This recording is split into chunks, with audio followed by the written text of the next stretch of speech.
What's up everybody, Steve here, Raiken Profit, coming back to you with another video, and I am with Jason and Karen of the Thrifty Flamingo. What's up everyone? Hi. So today we're going to be talking about a topic that a lot of people were asking about when I had them on my channel recently, and that's wholesale on Poshmark. I know that you guys have been getting into wholesale on Poshmark.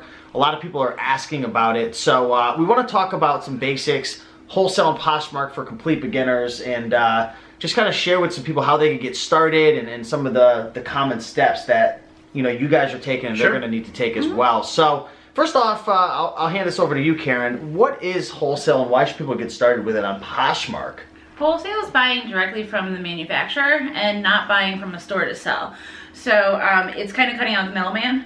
And so on Poshmark, they have a wholesale portal where you don't even have to go off the app in order to get access. What's a wholesale portal? For a wholesale portal, there's many different vendors that offer wholesale items, clothing items. Oh, so you don't have to go on like Alibaba or something? No, you don't even have to go off the app to get wholesale items. And this is great for new users because you also don't need to have your state number or your resale number for your state in order to acquire it. You could just go take their certification within the app. Takes a couple of minutes, and you have access to the wholesale portal. But are the deals really that good, Jason, through the wholesale portal? Because it seems just a little too easy. I know with, the easier something is, typically it's not going to be as good of a deal. So what have you seen? Well, first off, I want to hit that a lot of people, when they think about wholesale, they think about no-name, nameless brands, that kind of stuff. You can get name brand wholesale, and it's available on the Poshmark wholesale portal as well. So there's Adidas, there's Burberry, there's high-end brands, there's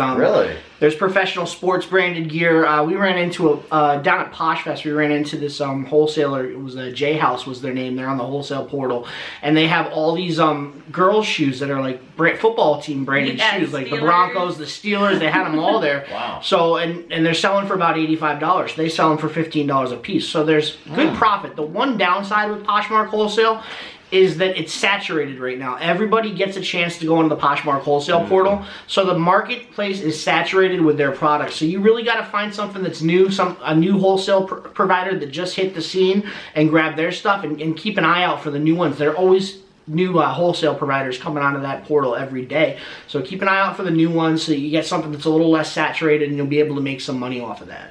So do you advise, like when you're buying your first wholesale deal off of Poshmark, to buy like a sample order to test it out, like 5 or 10? I don't know how it works. So do you have to buy like for example, when I'm sourcing on like AliExpress or especially Alibaba, there's like minimum requirements. Yeah. Sometimes 500 or 1,000. So you can buy a pack on Poshmark, which is about 5 or 6 different the same item with about 5 or 6 different sizes.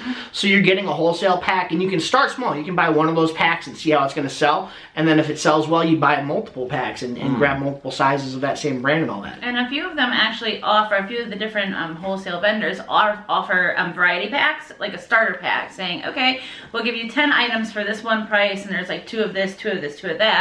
So you can kind of like see what works for you. Not all of them do it, but a lot of them are starting to do that. Like have broken up packs like that. So you think like, is there like a minimum amount of money someone should probably have to get started? 500, 1,000 bucks? You can get started on wholesale for as little as $100, $200. You don't need to have a huge bankroll to get started with the Poshmark wholesale. But do you think it's better for somebody who maybe they're just getting started on Poshmark? Should they stick with the thrifting model, going to thrift stores, garage sales? Or would you say go with the wholesale model? I would say thrift first. Get good at thrifting. Know the styles that are going to sell. Know the brands that are going to sell. That'll help you out tremendously when you move into wholesale.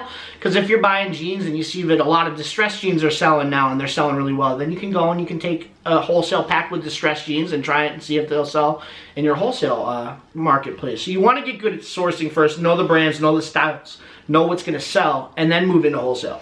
Plus, then you're going to know your audience too. When you start thrifting first, you're going to know who you're going to be selling to.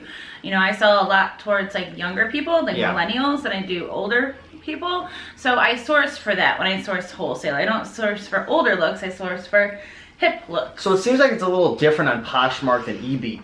It's a little different on eBay, where like I'll just throw out women's clothes, men's clothes, kids, doesn't really matter. On Poshmark, it seems like you're building more of a niche store. Right. Yeah, you're tailoring and curating your own store, so you have it your own way. You stock whatever you want, what's going to look best. And I try to keep my closet as cohesive as possible. So I have an exclusive men's closet, and I just started doing wholesale. My target demographic is really between 25 and 35, the younger generation, but not too young.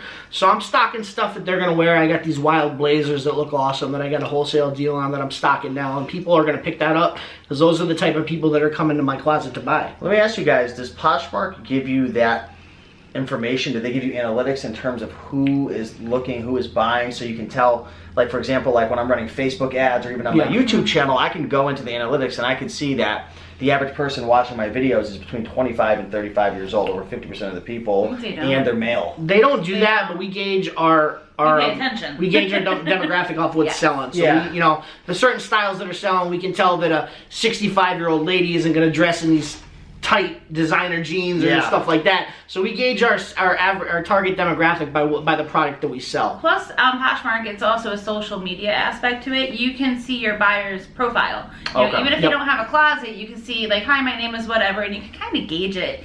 You know, a lot of them have a selfie up there. You know, you're not selling to grandma. And so a lot of times you kind of can exactly see who your buyer is and gauge it from there. But remember, Poshmark is not just for that demo. Everybody shops on Poshmark, from the old to the young and everybody in between. So it's not just for that one target demographic that you're going to get stuck selling to that one person. If you have clothes that gear more towards the older crowd, put them up on Poshmark and just make sure you start following similar closets that have that stuff. You're going to get the followers that come to your closet and they're going to start buying. So biggest mistake people need to avoid when they first get started with wholesale, if there was one thing that stands out: overbuying. You don't want to get stuck with a ton of inventory that's just not going to sell, and now you got to donate it or get rid of it somehow. So don't overbuy. Dip your toes in first and then dive in. My biggest mistake when starting was not realizing what styles went together, and I was just like, oh, that's cute, that's nice, that'll sell, and not realizing that like the same style of person wouldn't like all the few different things that I picked out. You know, and now I try to gauge it towards someone with like multiple items within my boutique, and that was my biggest mistake, just buying kind of like willy-nilly. Yeah. Cool, awesome. And for the people who are enjoying this so far, one action step they should take after watching this video to get them closer to you know, securing a wholesale order off of the Poshmark portal. If you're on Poshmark, make sure you get boutique certified. Yeah. Tell them how to do that. You just need to have 10 sales, regular sales. So you need that to get into the wholesale portal? Yes, and then you click on the wholesale tab, and then it'll take you through, I believe it's like 3 different pages. Questions. It's three different questions that they ask you, and you just click yes to all of them, and you're certified. So. Yep, it's very simple. Cool. But yeah, get your 10 sales and just get certified. Then you can start poking around the wholesale portal, see what's what, and start thinking about how you want what you want to curate for yourself. Cool, awesome. So, you know, they've been selling on Poshmark for a while. How many years now? Oh, 2013. 2013. So they've been selling, 6 years, yeah, almost 6 years now. Really awesome people. Be sure to follow them on their YouTube channel at The Thrifty Flamingo. Also, they have a course which is called Poshing for Profits. Poshing for Profits, and it is 50% off this week. So they are running a promotion on that, and if you do get it, I'm throwing in some special bonuses as well. 101 killer clothing brands, 101 killer women's shoe brands, and Blazing Profits, which is a program that teaches you how to make money selling blazers, sport coats, and suits. I've used all of these products to source for myself, and I've learned tremendously from Steve in these products. They're great learning tools. And so is Poshing for Profits. If you get into Poshing for Profits, we're not just going to only show you how to navigate and operate the app. We're going to show you how to generate and create sales so that you're not just waiting for somebody to buy. You actually take control of Poshmark and generate and create your own sales. We're going to go through all the party features. We're going to go through all of the closet clear out techniques, everything that you need to know to make a sale on Poshmark if you're going slow with your closet or you just haven't done it yet. So check that course out. Click on the first link in the description and go check that course out. It is 50% off today. Cool, awesome. So thanks again. If you guys enjoyed this video, hit that like button down below. Be sure to follow these two over at The Thrifty Flamingo on YouTube. And of course, if you guys want some extra help starting your Poshmark business, be sure to check out the Poshing for Profits program. First link down below. With that being said, we'll see you in the next video and have a great day. Have a good one, guys. Bye. Bye.